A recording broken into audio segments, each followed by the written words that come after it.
Good morning mga idol. Tara, samahan niyo ako at mag-almusal tayo.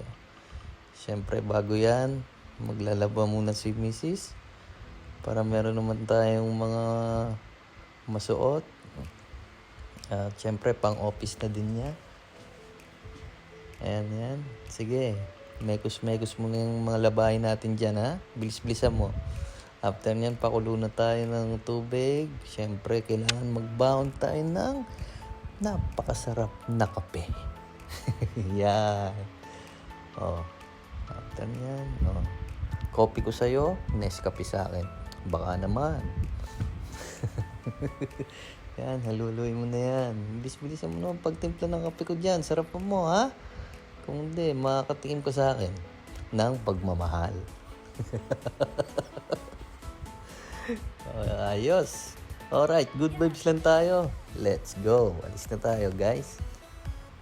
Siyempre, dadali natin yung pangmalakasan natin na camping chair dyan para mas masarap. Lagay na natin. Tara. Alis na tayo. Tapos niyan, biyahe na. Sarap talaga maging pasahero, guys. Chillax ka lang.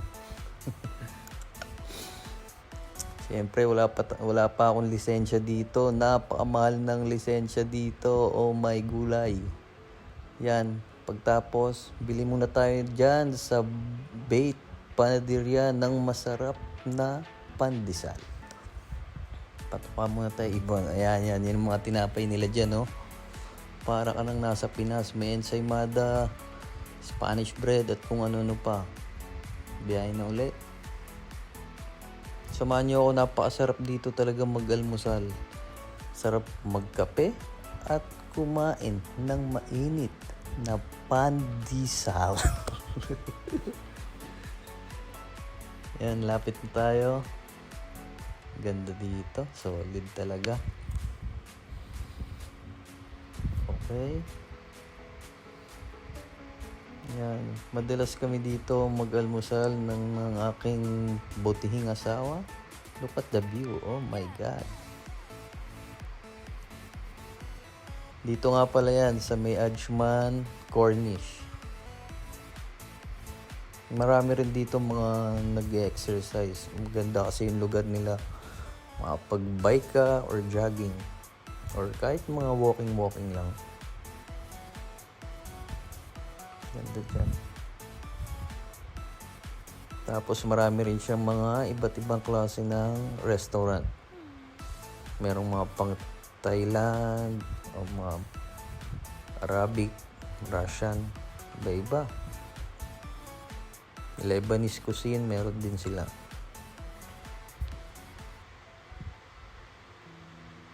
Yan, lakad-lakad. Oh, sightseeing na siya. Oops. Pahinto-hinto ka pa dyan. Ano ba tinitingnan mo? Ayan. Videographer muna tayo, guys. Wala, gusto ko lang share sa inyo to dahil every time na pumupunta ako dito talagang nare-relax ako at nakakapag-isip ako ng mga magagandang bagay. Siyempre, kapag ka-stress ka na, para sa akin, natatanggal yung stress ko rin kapag napunta ako sa mga beach. So, yun. Siyempre, yun din yung mga quality time na rin namin, mag-asawa, para makapag-usap kami ng mga bagay-bagay tungkol sa life. Siyempre, para sa future. After nyan, set up na natin yung upuan natin para makapag-relax na tayo, makapagkape at makapag-almusal na. Madumi pa daw yung puwan. Kaya nilinis ko muna. Ayos, nasama rin sa video.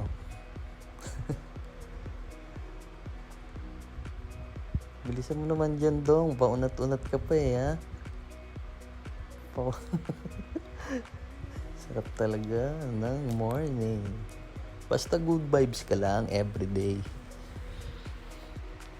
Sarap talaga. Lalo na kasama mo ang iyong pamilya. Sa ngayon, tayo munang dalawa. Bisa mo naman, boy. Bagal mo mag-setup dyan eh. Ayos na? O, tayo na. Sarap humigop ng mainit na kape. O, tara, cheers. O, bawal alak, kape na lang. Sabay kuha ng mainit na pandesal. Oh, sarap. Look at the view. I love you. You? Napakasarap yung pandesal niyan, lalo na pag mainit. Sausaw mo na lang sa kape, wala tayong palaman eh. Ayos ba? O, cheers tayo dyan. Napakasarap. Okay ka ba dyan? Ayos.